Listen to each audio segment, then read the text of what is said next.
이제 성탄절이 3일 앞으로 다가왔습니다. 성탄절은 전 세계 어디 나라에 가도 축제를 하고 기뻐하는 날입니다.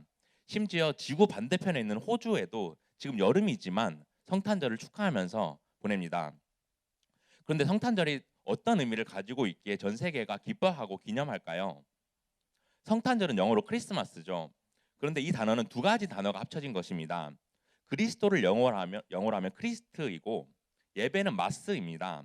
카톨릭 교회에서 예배를 말하는 미사가 바로 이것입니다. 따라서 크리스마스는 예수님을 예배한다라는 뜻을 가지고 있습니다. 그렇게 우리가 예수님의 탄생을 축하하면서 예배해야 합니다. 또 예수님이 이 땅에 오셔서 행하신 일들을 기뻐하며 감사해야 합니다. 그래서 우리가 성탄절에 꼭 교회에 나와서 예배를 드리고 예수님을 기억하고 기념해야 하는 것입니다. 그런데 오늘날 세상 사람들에게 성탄절의 의미는 무엇일까요? 세상 사람들은 성탄절이 예수님이 태어나신 날이라는 것은 알지만 예수님의 태어나심을 축하하지 않고 자기 자신을 위한 날을 보냅니다. 그래서 성탄절은 로맨틱하고 행복한 날이라고 생각하면서 연인과 보내려고 하고 또 아름답고 예쁜 장소에서 시간을 보내야 한다고 생각합니다. 그런데 만약에 여러분들의 생일이 되었습니다. 그런데 사람들이 축하를 안 해주고 선물도 안 주고 아무런 연락도 없다면 아쉬운가요? 안 아쉬운가요? 네, 매우 아쉬울 것입니다. 그런데 우리가 예수님의 입장에서 생각해 봅시다. 예수님을 믿는 우리가 예수님의 탄생을 축하하고 기념하지 않는다면 예수님이 아쉬울까요? 안 아쉬우실까요? 네, 예수님이 하늘에서 우리를 보고 계시기에 매우 아쉬워하실 것입니다. 그리고 우리가 예수님을 축하드리지 않고 사람들과 시간을 보내면서 우리의 즐거움을 찾으려고 한다면 더욱 아쉬워하실 것입니다. 그리고 성탄절에 예배를 드리지 않고 여행을 간다면 예수님은 슬프실 겁니다.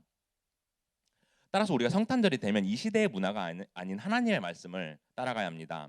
그럴 때 세상 사람들처럼 복음의 진리를 변질시키는 것이 아니라 복음의 진리를 수호하고 하나님 나라를 세워갈 수 있습니다. 그렇게 성탄절은 우리를 보고 계신 예수님이 그 어느 때보다 기뻐하시는 날이 되어야 합니다. 전도사님이 지난 주일에 이번 성탄 발표에 준비한 고등부 친구들이 본당에서 리허설을 하는 것을 보았습니다. 그런데 우리 친구들이 열심히 준비한 것을 보면서 예수님이 매우 기뻐하셨을 것 같았습니다.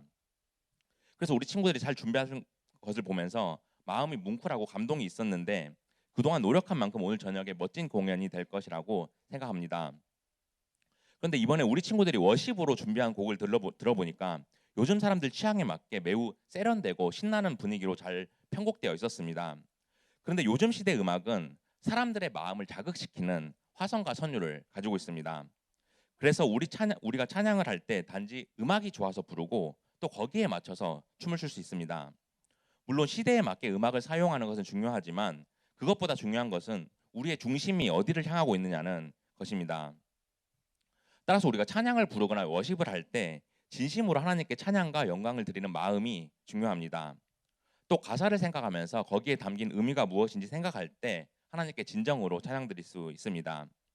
그래서 오늘 발표에 참가하는 우리 친구들이 나의 영광이 아니라 예수님을 이 땅에 보내주신 하나님께 영광 돌리는 시간이 되기를 소망합니다. 우리 오늘 본문 14절 보겠습니다. 우리 함께 읽겠습니다. 시작.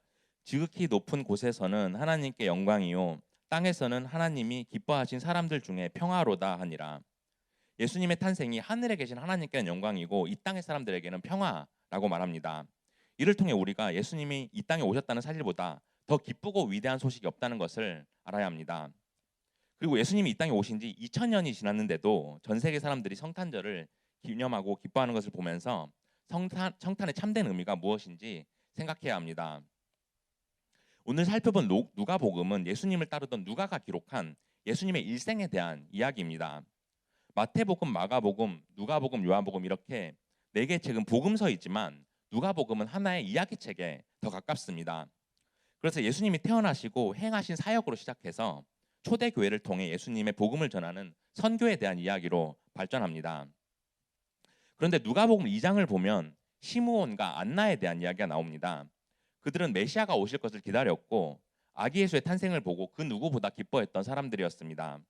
그런데 그 전에 먼저 예수님의 어머니인 마리아에 대한 이야기가 나오는데 우리가 한번 살펴볼 필요가 있습니다. 우리 누가복음 2장 22절에서 24절 보겠습니다. 모세의 법대로 정결 예식의 날이 참에 아기를 데리고 예루살렘에 올라가니 이는 주의 율법에 쓴 바 첫 해에 처음 난 남자마다 주의 거룩한 자라 하리라. 한 대로 아기를 죽게 드리고 또 주의 율법에 말씀하신 대로 산 비둘기 한 쌍이나 혹은 어린 집비둘기 둘로 제사하려 함이더라. 유대인들은 정결법을 매우 중요시했습니다. 그런데 당시 유대인의 정결법에 의하면 산모가 남자아이를 낳았을 경우에 7일 동안 부정했습니다. 깨끗하지 못하다는 거죠. 따라서 출산 후 7일이 지나야지 성전에 가서 아이를 하나님께 드릴 수가 있었습니다. 또한 어린 양과 어린 비둘기를 희생 제물로 드리기 위해서는 33일을 더 기다려서 총 40일을 기다려야 했습니다. 이 사실은 레위기 12장 2절부터 4절에서 나옵니다. 이스라엘 자손에게 말하여 이르라. 여인이 임신하여 남자를 낳으면 그는 이레 동안 부정하리니 곧 월경할 때와 같이 부정할 것이며 여덟째 날에는 그 아이의 포피를 벨 것이요 그 여인은 아직도 33일을 지나야 사녀리 깨끗하리니 정결하게 되는 기한이 차기 전에는 성물을 만지지도 말며 성소에 들어가지도 말 것이며 이처럼 산모는 이레 동안 부정하고 33일이 지나야 완전히 정결하게 된다고 말합니다. 왜냐하면 출산 후에 계속 피가 나기 때문에 피가 마를 때까지 기다려야 했습니다. 그런데 마리아는 이 정결법을 잘 지켜서 40일 기다렸다가 예루살렘 성전에 올라간 것입니다. 그리고 아기 예수를 하나님께 드리면서 하나님 앞에서 경건하고 신실했던 것을 볼 수 있습니다. 그렇게 예수님의 부모님 요셉과 마리아가 아기 예수를 하나님께 드리러 성전에 올라갔습니다. 그런데 이때 만났던 사람들이 누가복음 2장에서 등장합니다. 그들은 남자 한 명과 여자 한 명이었는데 둘 다 하나님 앞에서 매우 경건하고 신실했습니다. 우리 오늘 본문 25절 보겠습니다. 우리 함께 읽겠습니다. 시작. 예루살렘에 시므온이라 하는 사람이 있으니 이 사람은 의롭고 경건하여 이스라엘의 위로를 기다리는 자라. 성령이 그 위에 계시더라. 예루살렘에 시므온이라는 남자가 있었는데 이 사람이 의롭고 경건하다고 말합니다.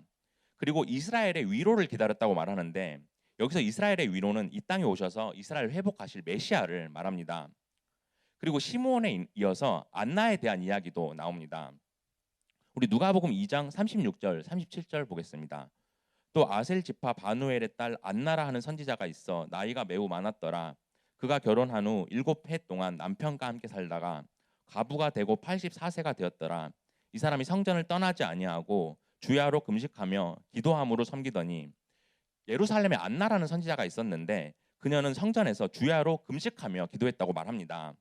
이처럼 시므온과 안나라는 두 사람은 각각 남자와 여자를 대표하면서 장차 오실 메시아를 기다리는 가장 이상적인 이스라엘의 모습을 나타냅니다. 그리고 이를 통해 하나님이 이스라엘을 구속하시는데 예수님이 그 중심에 있다는 사실을 말해줍니다. 그러므로 우리가 성탄절을 앞두고 시므온과 안나의 이야기를 살펴보면서 그들의 아기 예수의 탄생을 어떻게 기뻐했는지 살펴보기 원합니다. 이를 통해 우리가 진정한 성탄절이란 무엇인지 깨닫고 성탄의 참된 의미를 잃어버린 이 세상에서 예수님의 탄생을 진심으로 기뻐하는 저와 여러분들이 되기를 축복합니다.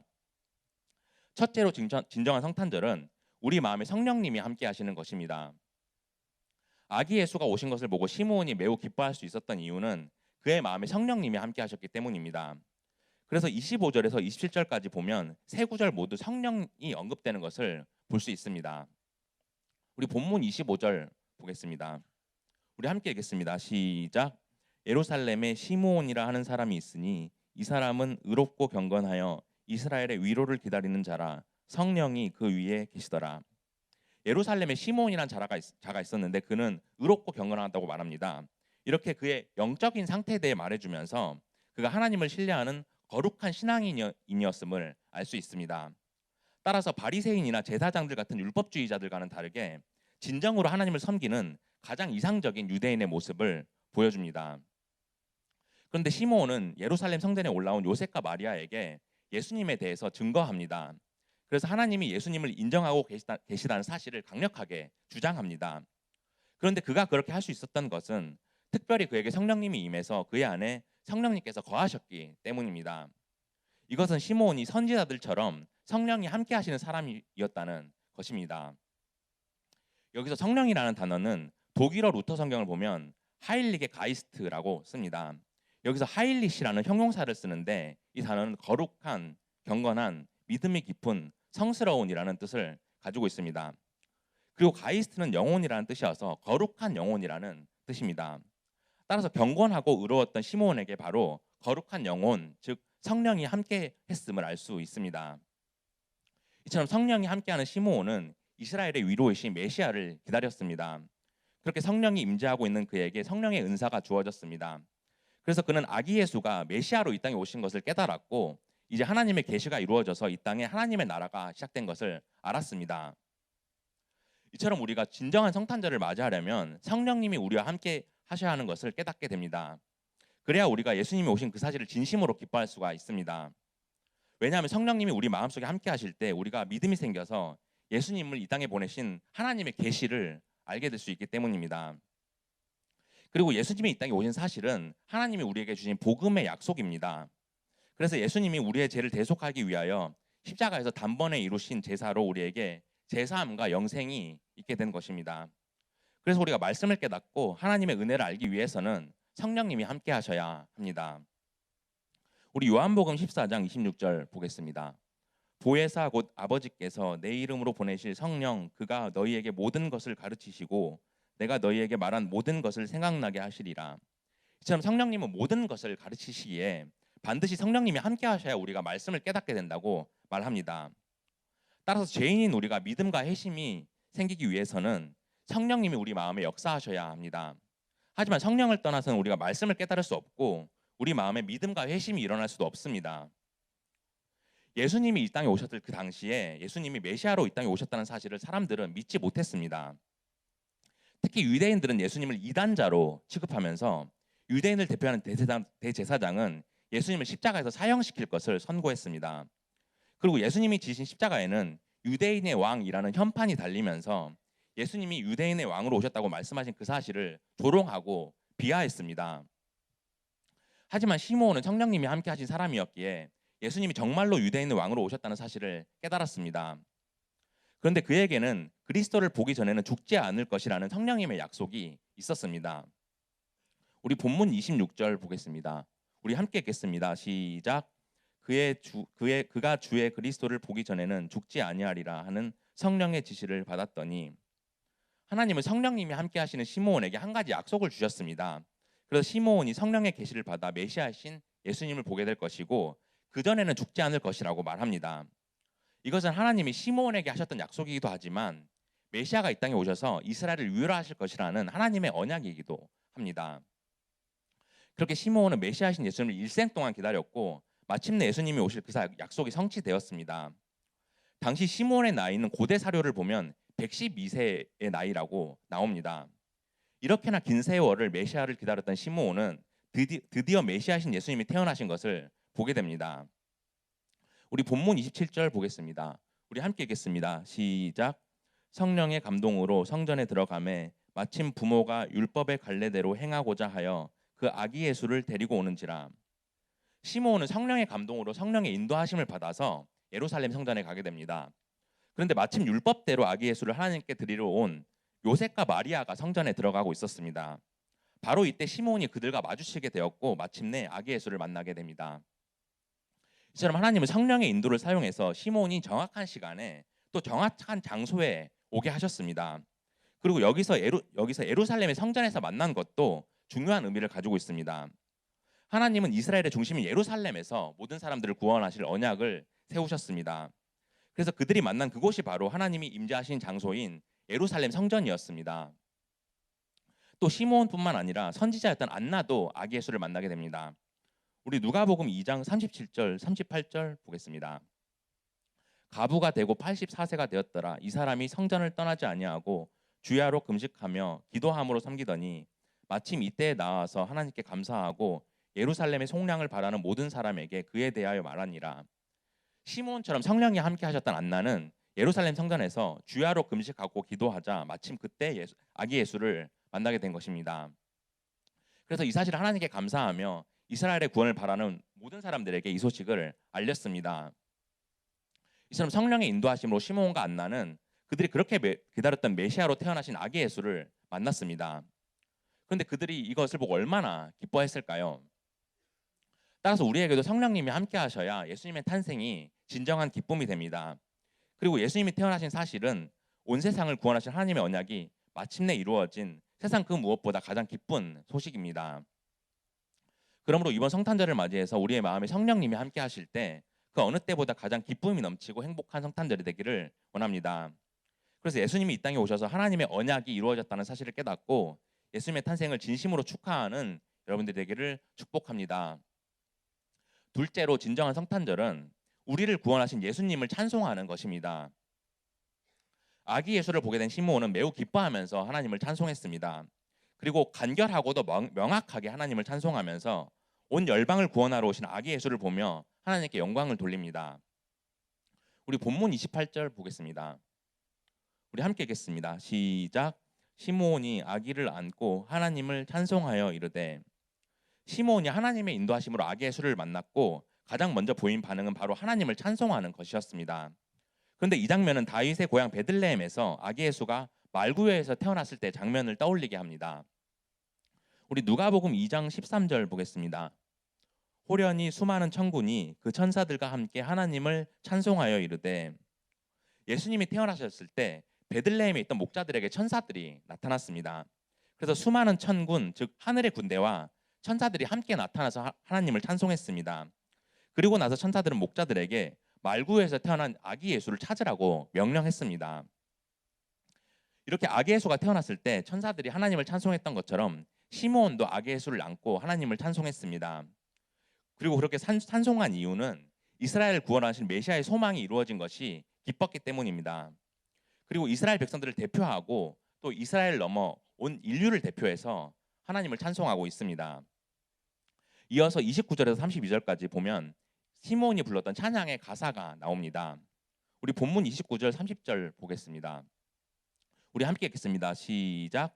주제여 이제는 말씀하신 대로 종을 편안히 놓아주시는도다. 내 눈이 주의 구원을 보았사오니. 시므온은 먼저 만물의 주제이신 하나님을 부르면서 이제 하나님의 언약이 이루어졌기에 주의 종을 편안히 놓아달라고 말합니다. 따라서 우리를 구원하신 그 사실을 보았기 때문에 이제 자신이 편안하게 죽을 수 있다고 말합니다. 왜냐하면 그는 메시아로 오신 아기 예수를 눈으로 직접 보았기 때문입니다. 그래서 이제 자신은 편안히 세상을 떠날 수 있고 죽을 준비가 되었다고 고백합니다.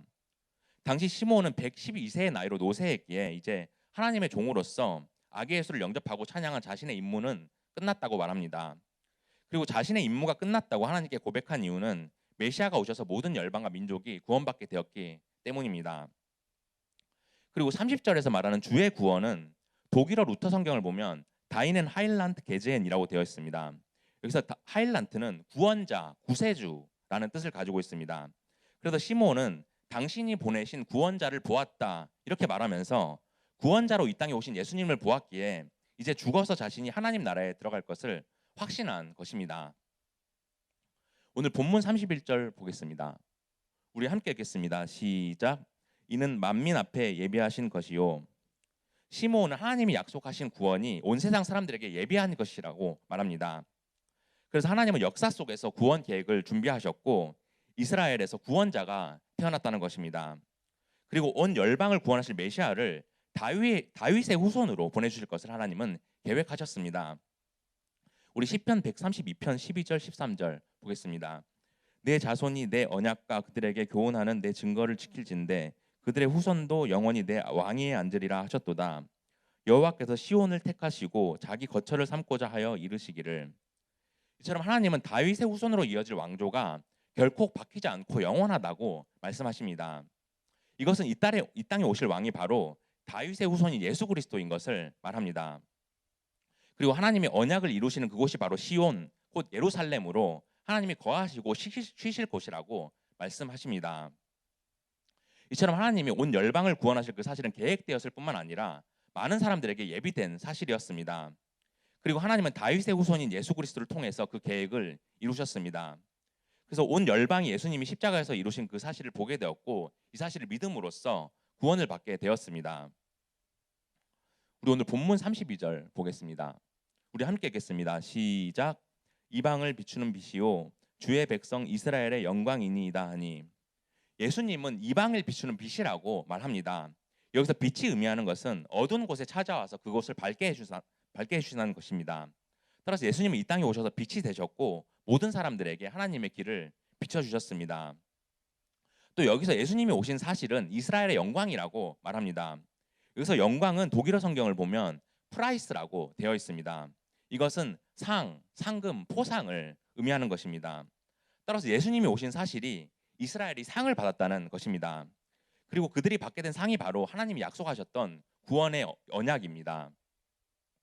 이처럼 시므온은 하나님의 계획과 약속에 따라 이루어진 이스라엘의 구원을 찬양하고 있습니다. 그리고 아기 예수를 만남으로써 구원을 발견한 그 사실에 매우 기뻐하면서 예수님이 이 땅에서 이루실 일이 온 열방과 만민에게 영향을 미칠 것이라는 사실을 믿었습니다. 우리 마지막으로 오늘 본문 33절 보겠습니다. 우리 함께 읽겠습니다. 시작. 그의 부모가 그에 대한 말들을 놀랍게 여기더라. 시므온이 찬성하며 고백하는 것을 보면서 요셉과 마리아는 놀랍다는 반응을 보입니다. 왜냐하면 아기 예수가 이 땅의 모든 사람들을 구원하기 위해 태어났다는 사실을 그들은 몰랐었기 때문입니다. 그런데 시므온을 통해 그들은 하나님의 계시를 듣게 되었습니다.